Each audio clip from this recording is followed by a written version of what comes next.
আসসালামু আলাইকুম প্রিয় চাকরি প্রত্যাশী ভাই এবং বোনেরা, আজকের ভিডিওটা খুবই গুরুত্বপূর্ণ হতে যাচ্ছে। সো প্লিজ না টেনে দেখার অনুরোধ রইল। ভিডিওর থাম্বনেল এবং টাইটেল দেখে যারা ক্লিক করেছেন আজকের ভিডিওটা তাদের জন্যই।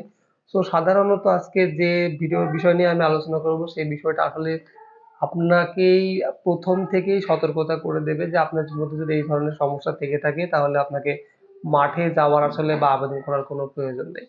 তো বাংলাদেশ সেনাবাহিনীর সৈনিক পদে আপনি চাকরি করতে চাচ্ছেন এবং এই সমস্ত আমি এখন যে সমস্যাগুলো নিয়ে কথা বলবো সেই সমস্যার মধ্যে যদি একটা সমস্যা আপনার থেকে থাকে তাহলে কিন্তু আপনার চাকরিটা হবে না। অর্থাৎ আমি এখন বাংলাদেশ সেনাবাহিনীর সৈনিক পদে চাকরি হবে না এরকম 10টি সমস্যা নিয়ে আলোচনা করব। সো প্লিজ প্রত্যেকটা কথা খুবই গুরুত্বপূর্ণ, না টেনে সম্পূর্ণ ভিডিও দেখার অনুরোধ রইল। তো প্রথমে 1 নম্বর হচ্ছে নাকের পলিপাস বা নাকের মধ্যে মাংস বৃদ্ধি। অনেকের আছে নাকের মধ্যে মাংস বৃদ্ধি হয় বা নাকের পলিপাস হয়, এক নাক দিয়ে নিঃশ্বাস নেন। এরকম মানুষ যদি থেকে থাকেন তাহলে অবশ্যই বাংলাদেশ সেনাবাহিনীর সৈনিক পদে আপনাদের চাকরি হবে না। এরপরে চোখের পাতা ভার, চোখে ঘুম ঘুম ভাব, চোখে কম দেখা, এরকম অনেক মানুষ আছে যারা কিনা এমন ভাবে তাকিয়ে থাকে যে চোখের পাতা মনে হয় যে ঘুমের মধ্যে লেগে আসতেছে। এবং তাছাড়া যদি আপনার চোখে সবসময় ঘুম ঘুম ভাব থাকে এবং চোখে যদি আপনি কম দেখেন, যদি টেরা হন, চোখে ঝাপসা দেখেন, মানে অর্থাৎ চোখে যাদের যদি কোনো রকম সমস্যা থেকে থাকে তাহলে ডিফেন্সের চাকরিতে নট এলাও। আহ তারপর 3 নম্বর হচ্ছে কান পাকা বা কানের সমস্যা। অনেকের আছে যে কান পাকা রোগ আছে, কানের মধ্যে কোনো এক সময় পানি ঢুকছিল এবং সেটা এখন পচে যেয়ে সেই কান পেকে পুঁজ বাড়াচ্ছে। যদি এরকম অবস্থা কারোর থেকে থাকে, কান পাকা রোগ যদি কারোর থেকে থাকে তাহলে কষ্ট করে মাঠে যাওয়ার দরকার নেই, চাকরি হবে না। এরপর 4 নম্বর অতিরিক্ত চুল পাকা ও চুল পড়া। আমরা এখন দেখি যে খুব অল্প বয়সে কিছু কিছু ছেলেদের মাথার চুল পেকে যাচ্ছে এবং সেই সঙ্গে চুল পড়ে পাতলা হয়ে যাচ্ছে, মাথার টাক দেখা যাচ্ছে। যদি এরকম কোনো সমস্যা আপনার মধ্যে থেকে থাকে তাহলে অবশ্যই বাংলাদেশ সেনাবাহিনীর সৈনিক পদে আপনাকে নিবে না, এটা 99% শিওর। 1% নিলেও নিতে পারে। এরপর হচ্ছে কাঁধের সমস্যা, এক পাশ উঁচু এবং নিচু। অনেকের আছে দেখবেন যে হাঁটার সময় কাঁধ এরকম নিচু হয়ে যায় অথবা এক পা দিকে এরকম উঁচু থাকে, একদিকে এরকম বাঁকা থাকে। যদি কাঁধের সমস্যার মধ্যে এরকম এক পাশ উঁচু এবং এক পাশ নিচু থাকে, যদি এরকম কোনো সমস্যা আপনার মধ্যেও থেকে থাকে, সো প্লিজ আপনাকে রিকোয়েস্ট করবো টাকা খরচ করে অ্যাপ্লিকেশন করার দরকার নেই, মাঠে যাওয়ার দরকার নেই। এরপরে 6 নম্বর হচ্ছে ছোট বড় হাত, হাতের তালু বেশি ঘামা, স্বাভাবিকের চাইতে বেশি আঙ্গুল হাত ভাঙা। অর্থাৎ ছোট অনেকের হাত দেখবেন যে এইভাবে করলে ছোট বড় হয়, একটা ছোট একটা বড় হয়। অনেকের হাতের এই দুই তালু ঘামে। হ্যাঁ, অনেকের স্বাভাবিকের চাইতে বেশি আঙ্গুল, অর্থাৎ আপনার যদি 10টার জায়গায় 11টা বা তার অধিক অথবা তার কম আঙ্গুল হয়ে থাকে তাহলে কিন্তু বাংলাদেশ সেনাবাহিনীর সৈনিক পদে আপনি চাকরি করতে পারবেন না। এবং আপনার যদি হাত ভাঙা থাকে, রিসেন্টলি আপনার হাত ভেঙেছে এবং সেটা যদি মেডিকেলে পরবর্তীতে ধরা পড়ে তাহলে আপনার বাংলাদেশ সেনাবাহিনীর সৈনিক পদে চাকরি হবে না।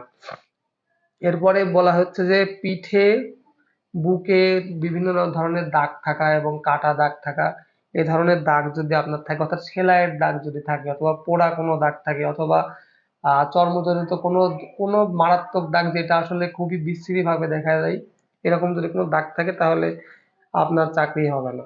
এরপরে হচ্ছে 8 নাম্বার পায়ের গোড়ালি উঁচু নিচু, হাঁটার সময় কাঁধ বেঁকে যাওয়া এবং ভি আকৃতিতে দাঁড়ালে পা বেঁধে যাওয়া বা পায়ের পাতা সোজা হওয়া।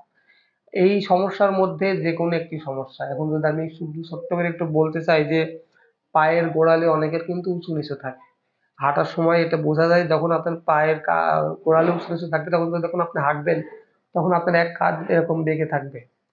আর ভি আকৃতি অর্থাৎ আপনি যখন এইভাবে যখন ভি মোডে যখন দাঁড়াবেন তখন দেখবেন যে অনেকের এই দুই হাঁটুর মধ্যে বেঁধে যায়।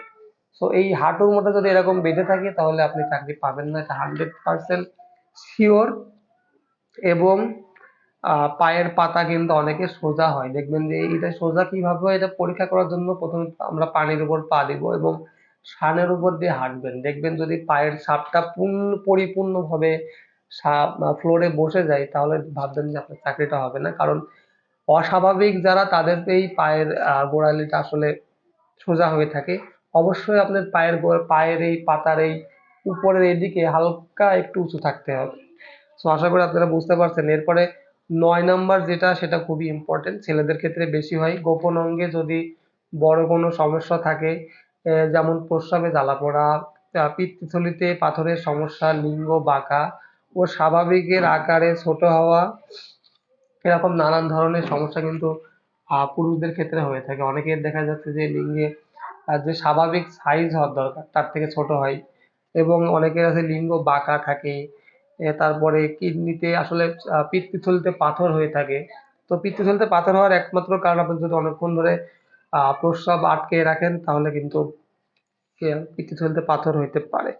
এরপরে হচ্ছে যারা অতিরিক্ত মাস্টারবেশন করেন বা হস্তমৈথুন যারা করেন তারা জানেন যে লিঙ্গ কিন্তু একদিকে দিকে যায়, ছোট হয়ে যায়, আগাগোড়া আহ গোড়ার দিকে চিকন হয়ে যায়, আগার দিকে মোটা হয়ে যায়। যদি এই ধরনের কোনো সমস্যা থেকে থাকে তাহলে কিন্তু অবশ্যই আপনার বাংলাদেশ সেনাবাহিনীর সৈনিক পদে কোনো চাকরি হবে না। এরপরে 10 নম্বর হচ্ছে যাদের কিনা পাইলস আছে, অর্থাৎ পাইলস আছে, পায়খানা করতে গেলে ফেটে যায়, রক্ত পড়ে, পায়খানার দ্বারে বা মল মল দ্বারে বিভিন্ন ধরনের বোট হয়, রক্তে সমস্যা হয়, যদি অতিরিক্ত মাদক সেবন করে থাকেন, এবং সেই সঙ্গে যদি আপনার গোপন অঙ্গের লোমটাও যদি আপনি পরিষ্কার না করে মাঠে যান তাহলে কিন্তু আপনার চাকরি হবে না। তো এই ছিল আজকের এই 10টি বিষয় যা খুবই গুরুত্বপূর্ণ। আপনাদেরকে সবাইকে আমি খুবই অনুরোধ করে বলছি, যদি আমার এই ভিডিওটা আপনাদেরকে কোনো রকম বুঝতে সমস্যা হয় তাহলে আবারও রিভাইজ করে দেখতে পারেন, এবং এই 10টা সমস্যা যদি আপনার মধ্যে থেকে থাকে তাহলে অবশ্যই আপনার অ্যাপ্লিকেশন করার কোনো দরকার নেই। এই 10টা সমস্যার সমাধান করে তারপর আপনি সেনাবাহিনীর সৈনিকের মাঠে যান। আশা করি বুঝতে পেরেছেন। তো এত সময় পাশে থাকার জন্য আপনাদের সবাইকে ধন্যবাদ জানাচ্ছি, এবং সেই সঙ্গে চ্যানেলে যারা নতুন আছেন তারা অবশ্যই চ্যানেলটি সাবস্ক্রাইব করে পাশে থাকবেন, এবং সবার প্রতি সম্মান এবং ভালোবাসা শ্রদ্ধা রেখে বলছি, আপনাদের যদি চাকরি সম্পর্কিত বিভিন্ন রকম প্রশ্ন থেকে থাকে তাহলে এই ভিডিও কমেন্ট বক্সে অবশ্যই আমাকে কমেন্ট করতে পারেন। ধন্যবাদ সবাইকে, সবাই ভালো থাকবেন। আল্লাহ হাফেজ।